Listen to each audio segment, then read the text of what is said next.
a Sapphire Running Zone podcast. Hi everyone, this is Tim from the Sapphire Running Zone, and this is another in our podcast series with fundraising managers who love to run. And we have got a gentleman joining us from London today who absolutely, seriously loves to run and does a lot of it in one go. So welcome, Seb. Tell us where you work and give us a little bit of an intro into your running experiences to date. Yeah, hi Tim. Thanks so much for having me. I'm Seb. I work at the running charity. Before this, I used to work at a charity called Children with Cancer UK and have done a lot of marathon running and ultra running for both charities. So tell us, when did you first start running and what was your first event that you ran? My first ever event was I spent a year when I was 18 living in Barcelona. So my first race was the Barcelona half marathon. And I sort of was doing short runs, but mostly at the time I was really into the gym and started getting into running. So I was thinking it was a much more positive outlook for my energy and exercise than having a goal. But I was really overly cautious, you could say. And, I kept getting little niggles in my knee. I didn't know why. And then about a few days before the half marathon, my mum and dad were flying out to come watch because it was like my first race. And I was like, oh, I don't know if I should do it. I feel like I've got something wrong with my knee. And my dad was going, yeah, maybe pull off. And my mum, who used to be a nurse, just went, for God's sake, we've come all this way, just run the half marathon. So I did that. And it was great. And I loved it. And Barcelona's wicked as a place. So that was really cool.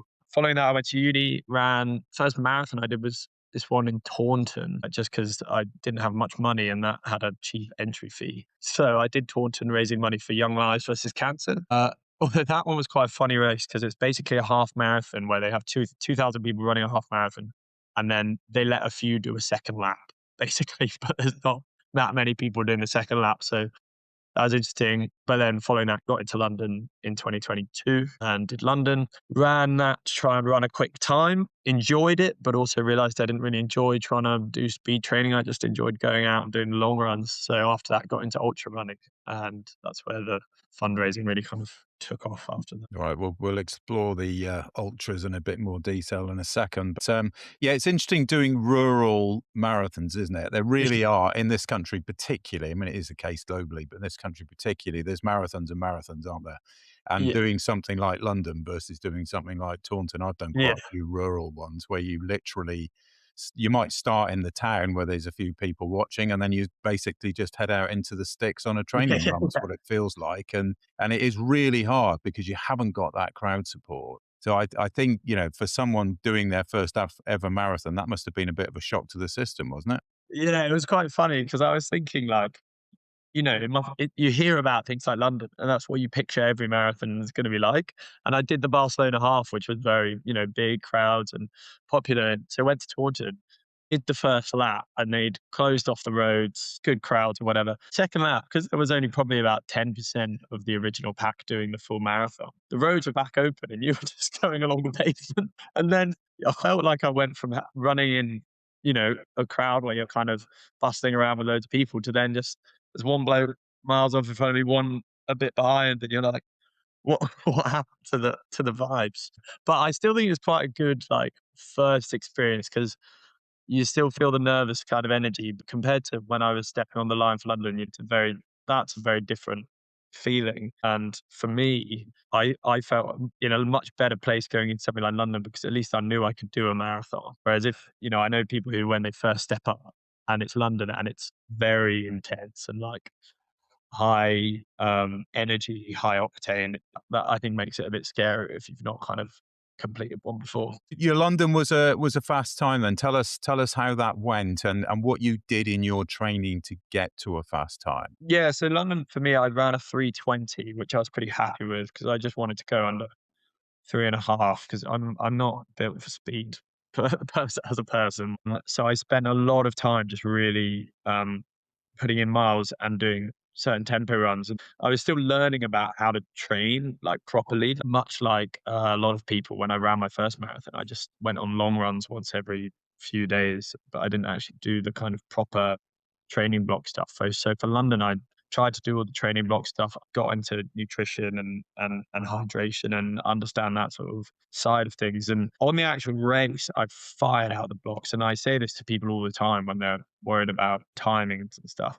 If you get somewhere like London, the amount of adrenaline that pumps through you for that first half marathon, where you will fly, like you won't even feel like you're flying, but you will fly. Because I then ran the first half, got to Tower Bridge in an hour 30. And I was like, I was really going. And then I was like, oh, no. And then absolutely cracked because I then was like, pretty knackered and pretty cooked going through Canary Wharf. But you sort of just looking at your watch. So my split times were looking really good. And it just went horribly. But yeah, that training block was really fun.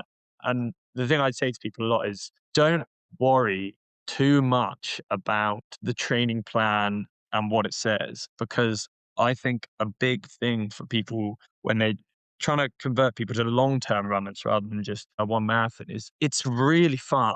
It's really nice. And if you hate the process, you'll finish the marathon and stop running.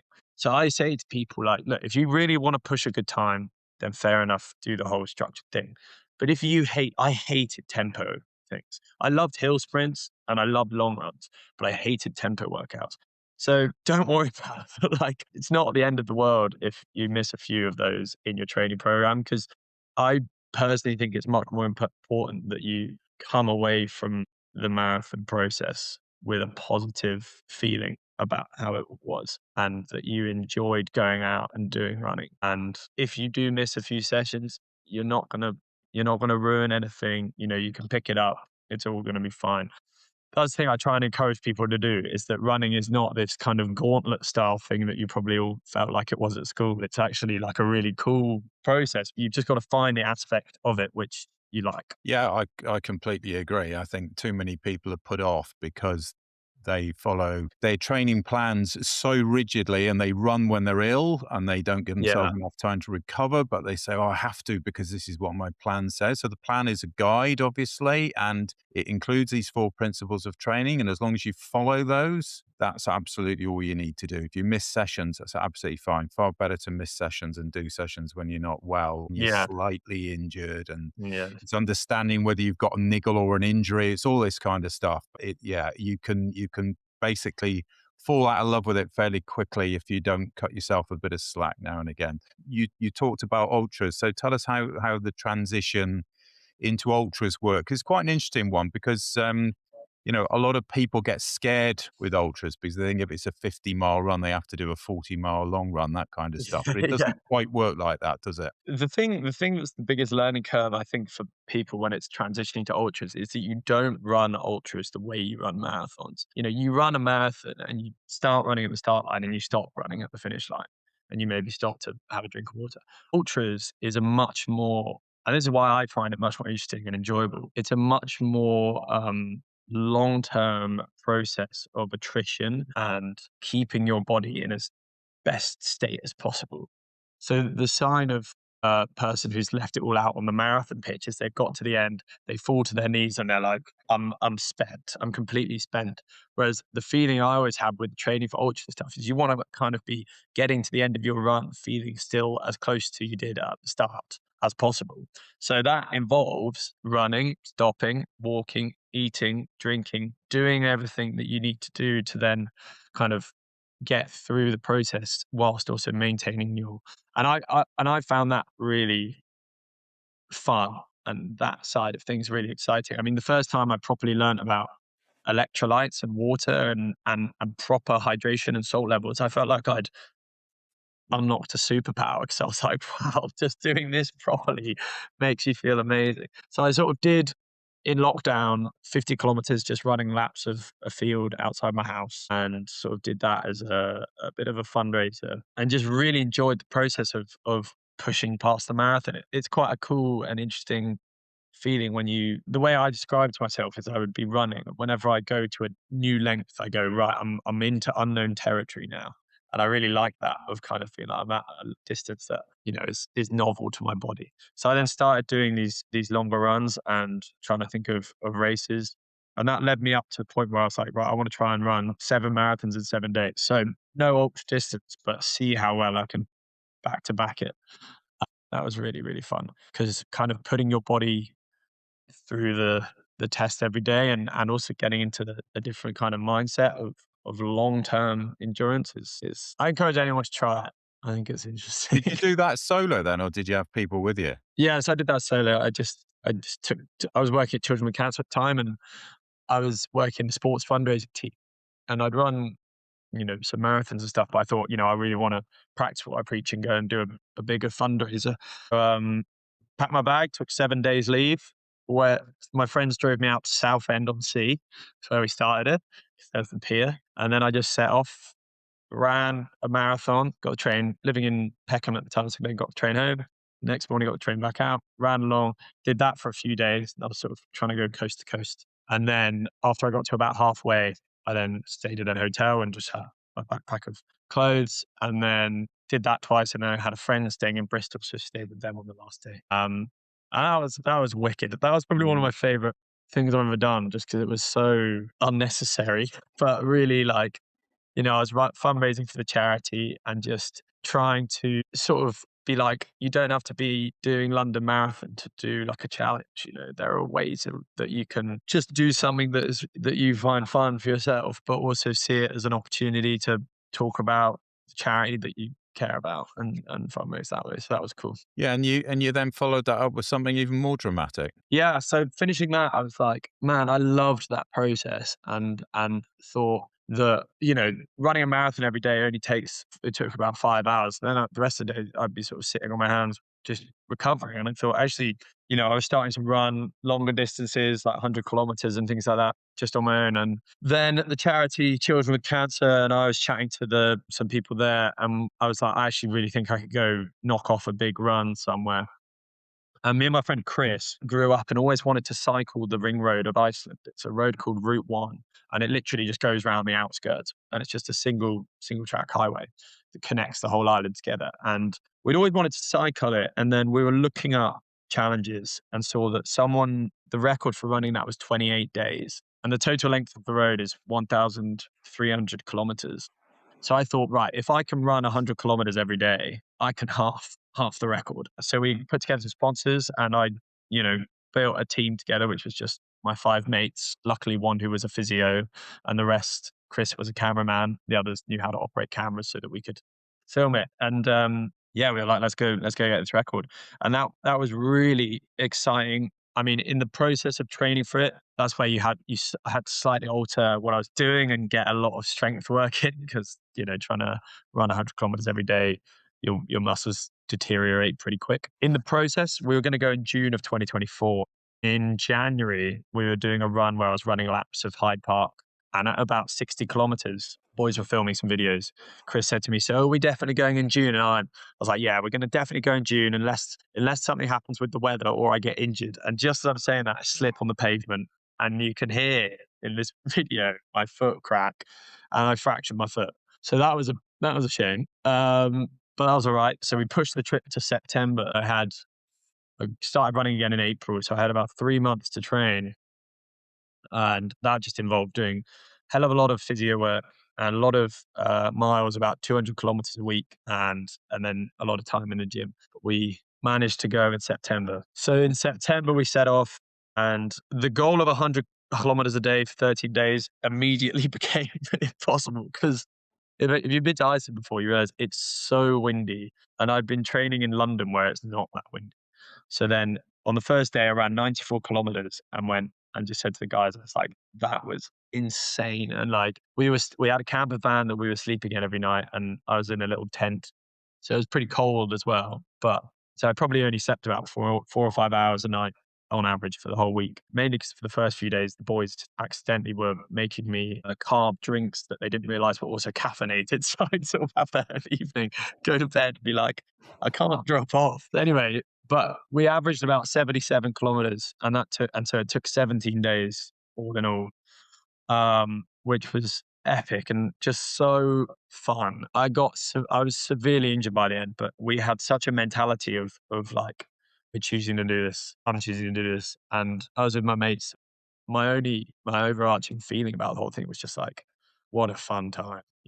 Well, that's not everybody's idea of fun. It sounds like it was pretty unbelievable. Was there ever a point doing that where you thought, I'm not going to be able to do this, or was your mindset just, no, this is going to happen? Yeah, there was one point. There was one point, and it was about halfway. So I was about 9 days in, and I'd gotten at this point. I was already pretty injured, mostly because of the hills. It's just rolling hills the whole time. So then on all the downhills, the impact going through your legs is just really high.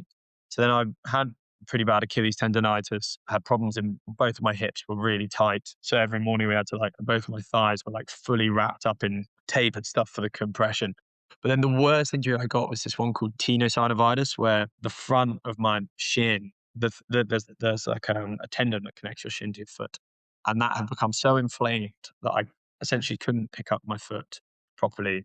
And it was on the verge of rupturing. So then what we had to do is every morning, my physio we couldn't get to a hospital because you can get these things called dictus bands, but we couldn't get to a hospital where they had them. So we had to mimic basically what those do. So every morning, my physio would take 2 rubber bands from the camera kit bag, tie them to the front of my laces on the front of my trainer, like here, pull them taut, and then K-tape the rubber bands to my shin so that it could basically artificially lift my foot up. Because without it, I was just dragging my feet and so kept tripping over.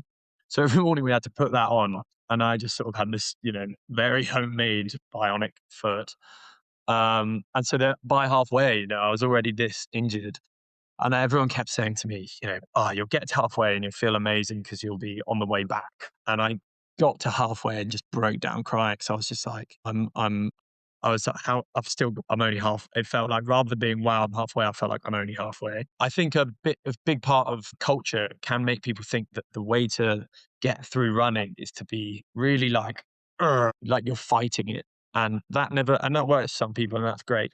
That never worked for me because I never felt like I was being particularly aggressive. Whereas what worked for me was just thinking about the fact that the whole thing was a bit of a laugh. And every day we were making these videos as a team. So I know I hit that point with my team and I just went, let's just make a really fun, stupid video and the title was When Things Get Hard, Remember to Dance. And so what we did for the whole next day was just go along. Whenever someone got the cameras out or whatever, we just blasted music from the van and just danced to the Bee Gees, basically. And that was probably one of the funnest days we had of the whole run. For me, adopting that kind of mindset really made it much more about, remember, this is not something that you have to do. You're choosing to be here and therefore make the most of it. And it will come to an end and you want to be able to look back on it and say that you were enjoying it rather than battling it. Yeah, and I think that's a really valid way of looking at it because this is the way a lot of people will feel when they're doing their first 10K, 5K, half marathon. There'll be loads of people running, a marathon in the spring that will be the last 10 miles. They'll feel like that. And you have got to put a positive spin on it because it is an amazing experience. There's so many people that hate the last few miles of a race, but actually get to the finish line and go, God, that was amazing, really. Look what I've achieved. You've just done it on a much more dramatic scale. But I presume the fact that you were fundraising also was a big driver for you pushing on, wasn't it? I mean, talk us through the fundraising you did for that and the races that you had done previously. Yeah, of course. Motivation behind all my fundraising comes from my younger sister Libby. She had a brain tumor when she was a baby, so I always wanted to fundraise for childhood cancer charities. I had surgery, fully recovered. It's great. She's 20 now, but that was always a big thing. We got me and my younger brother and parents when that was all happening were put up in home away from homes and things like that. And even though I was only 5 at the time, I have some pretty clear memories of that whole period of time. So I always had that was a big tie for me.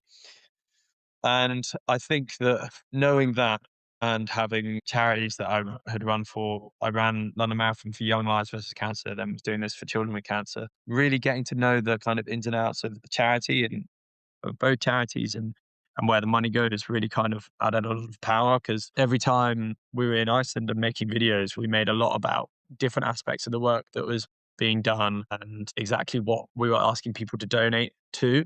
And so that kind of added a certain level of watching the total rise up. And in the end, we raised about 34 grand.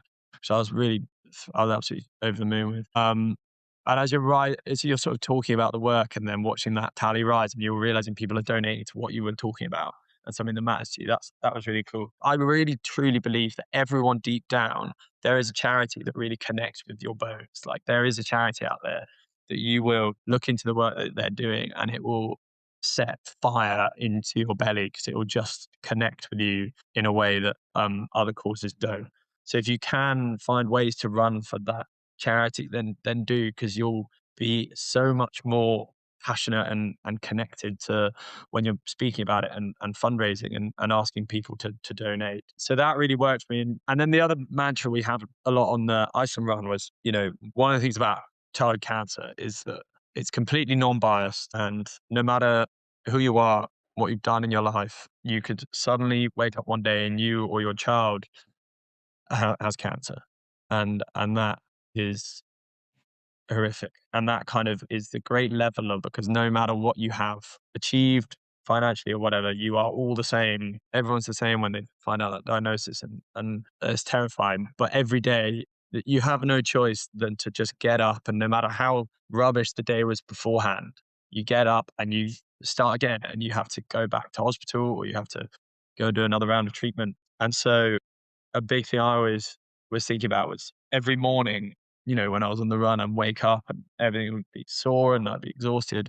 I just thought, just get up and get going. Because there are people out there who are getting up and getting on with things which are way harder and way more impossible to comprehend.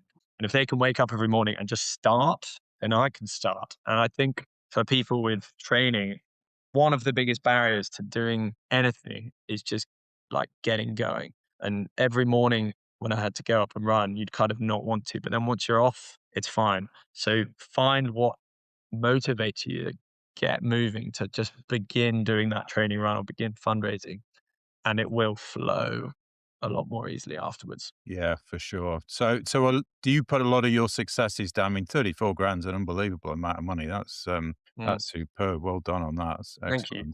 excellent. But you put a lot of your successes down there to the fact that you had that video support, which of course, if someone's running for, a charity, on a domestic race here as a one-off race, they can still take the phone with them on a run and just take clips, of course. And we talk about this quite a lot, and the importance of keeping your potential followers, your donors up to date with your progress, even if it be, you're out on this horrible weather, as we've had a lot of recently. It's rain all the time, but you take a picture of you out, a video Yeah. of you out running in that rain.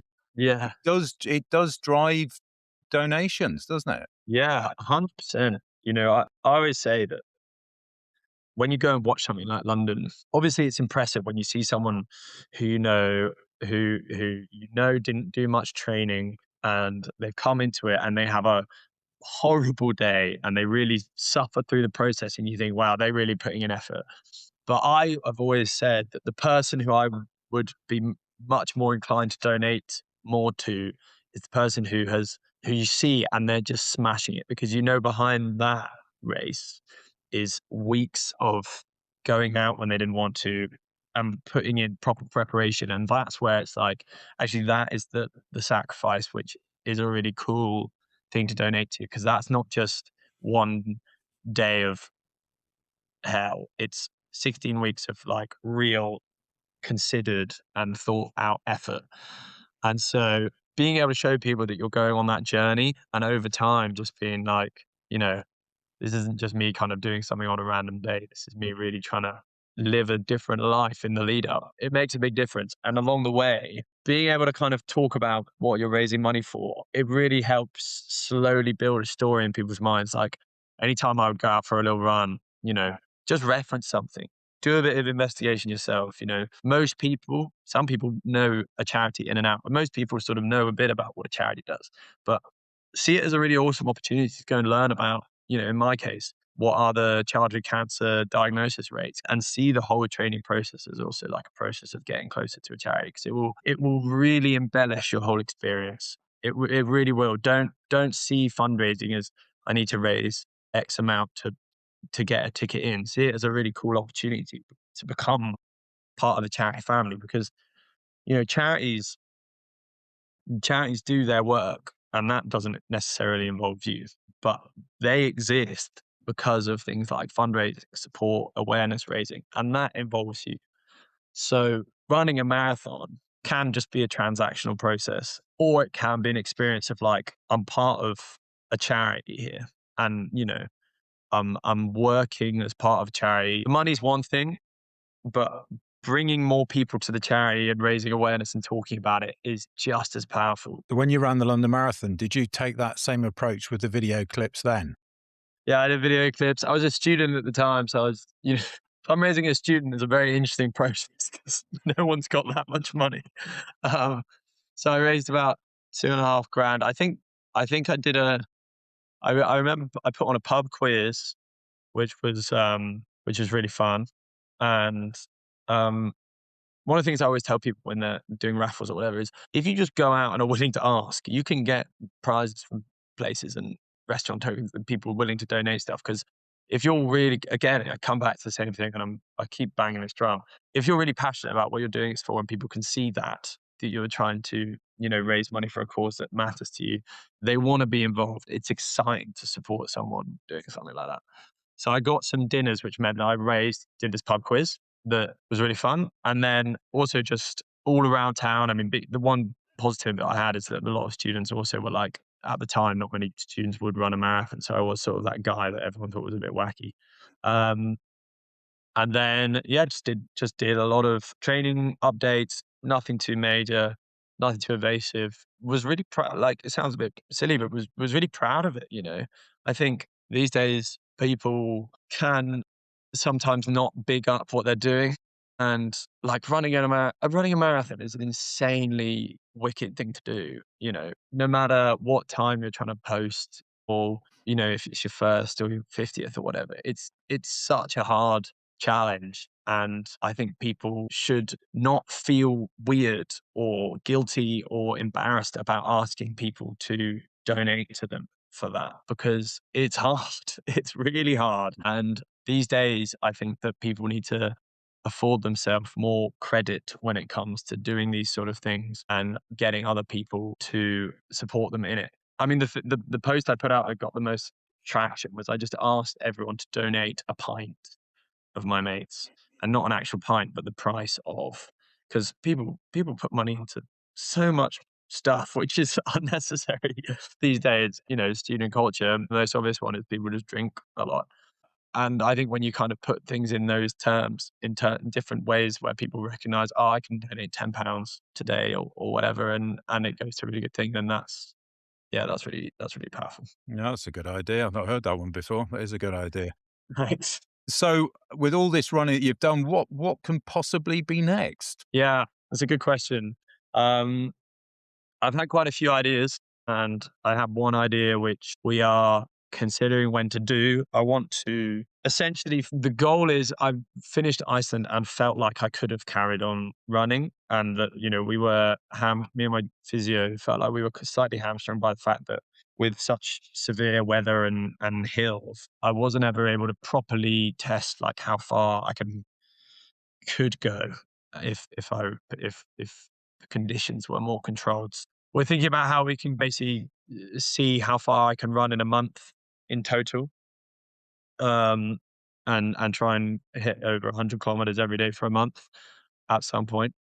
In order to do that, that's going to take a lot of strength work and that sort of training. So right now, I'm going to take the rest of 2026 to just really enjoy not doing that, and then get back to the point where I can then be really fired up to maybe do it in September of 2027. But for now, I'm really enjoying kind of taking people through their own challenges. I know one lad who's fundraising with the running charity he's going to try and run a marathon every day along the length of the Camino, which I think is wicked, in Spain. And then this other chap called Paul, who I know, who's about to retire. He's 61. And for his retirement present, he's going to run the length of Europe from Norway all the way down to the bottom of Italy. So I'm supporting both of those guys, and very happily just enjoying being involved in their own personal challenge. That sounds fascinating. The European adventure, doesn't it? Maybe that'll give you some inspiration and you'll think, yeah, I fancy beating your time, possibly. been absolutely fantastic having you on, Seb. Really appreciate your time. And Thank you. I look forward to having another chat with you when you're preparing your next challenge. Absolutely. Thanks so much. Thanks for listening to this Sapphire Running Zone podcast. Keep checking back as we have lots more podcasts coming soon.